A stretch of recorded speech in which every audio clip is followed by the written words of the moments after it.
প্রত্যেক মানুষের একটা করে প্রিয় খাবার থাকে। যেমন আমরা যখন প্রশ্ন করি যে তোমার প্রিয় খাবার কি, তখন সবাই যার যার প্রিয় খাবারের নাম বলে দেয়। বাট আমি এভাবে প্রশ্ন করলে বলতে পারি না, কারণ আমার প্রিয় খাবারের মধ্যে অনেকগুলা খাবার যুক্ত আছে। মানে আমি টোটালি কনফিউজড হয়ে যাই যে আমি কোনটা রেখে কোনটার নাম বলবো। আমার ভিডিওগুলো তোমরা যারা রেগুলার দেখো তোমরা হয়তো বুঝতে পারো যে আমি প্রত্যেক ভিডিওতে বলি এটা আমার প্রিয় খাবার, আজকে আমার প্রিয় খাবারের রেসিপি দিচ্ছি, অনেক কিছু। কারণ আমার সব খাবারই ভালো লাগে, সব খাবারই ভালো। এখানে এক একটা খাবারের এক এক রকম স্বাদ, তো তার জন্য আমি বলতে পারি না আমি কোনটাকে আমার সবচেয়ে প্রিয় খাবার বলবো। এখন তোমরা আমাকে কমেন্ট করে জানিয়ে দিবে তোমাদের কার কোন খাবারটা সবচেয়ে বেশি পছন্দ। তো আমার অনেকগুলো প্রিয় খাবারের মধ্যে এই ঝিঝি পোকা একটি।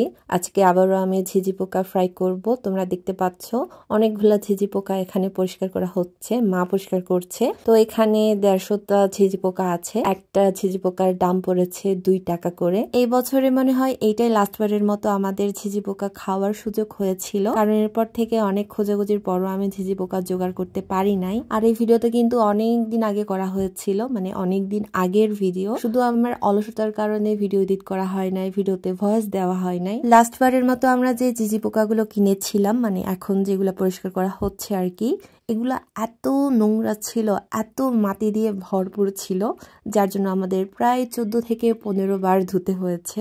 মানে বুঝতে পারছো কতটা নোংরা ছিল। যেহেতু এই ঝিঝি পোকাগুলো মাটির ভিতরে থাকে, মাটি খুঁড়ে তাদেরকে বের করতে হয়, তার জন্য অনেক সময় দেখা যায় ঝিঝি পোকাগুলোর গায়ে অনেক বালি, অনেক মাটি লেগে আছে। তখন আমাদের যেটা করতে হবে, সবার আগে ঝিঝি পোকার দানাগুলো ফেলতে হবে, তারপর তার যে ছোট ছোট হাত পাগুলো রয়েছে আমরা সেগুলো ফেলে দিব, তারপর পরিষ্কার করে ধুয়ে নিব। আর এখানে কিন্তু আমাদের ধুতে হয়েছে প্রায় 14 থেকে 15 বার। যখন ঝিঝি পোকাগুলোর গা থেকে মাটিগুলো চলে যাবে তখনই আমরা তার নাড়িভুড়িগুলো বের করে নিব, আর তারপরে আবারও ধুতে হবে পরিষ্কার করে। তো গ্রামে এই ঝিঝি পোকাগুলো যদিও 2 টাকা করে পাওয়া যাচ্ছে, বাট শহরের মধ্যে এই ঝিঝি পোকাগুলো, একটা ঝিঝি পোকার দাম কিন্তু 10 টাকা করে বিক্রি হয়। মানে বুঝতে পারছো যে এই ঝিঝি পোকাগুলো দুনিয়ার সবচাইতে দামি জিনিসের মধ্যে একটা। So for the first time আমি রাতের আধারে ভিডিও করেছিলাম, যেটা তোমরা দেখেই বুঝতে পারছো। আর এটা ছিল আমার কাছে দুনিয়ার সবচাইতে বাজে একটা মুহূর্ত, কারণ তোমরা সবাই জানো গ্রামের মধ্যে কিছুক্ষণ পরপর কারেন্ট চলে যায়, কারেন্ট চলে গেলে হচ্ছে দুনিয়া অন্ধকার। এখানে যতই সোলারের ব্যবস্থা থাকুক কিংবা যত লাইটের ব্যবস্থা থাকুক, আলোর ব্যবস্থা থাকুক, কারেন্টের মতো সে পকপকা আলো দিবে না। প্রথমে তেল গরম করে নিয়েছি, তার উপরে দিয়েছি পেঁয়াজ কুচিগুলো, দিয়েছি কাঁচা মরিচ ফালি করে কেটে, দিয়েছি পরিমাণ মতো হলুদ আর লবণ। তারপরে এই মশলাটা ভালো করে কষিয়ে নিব,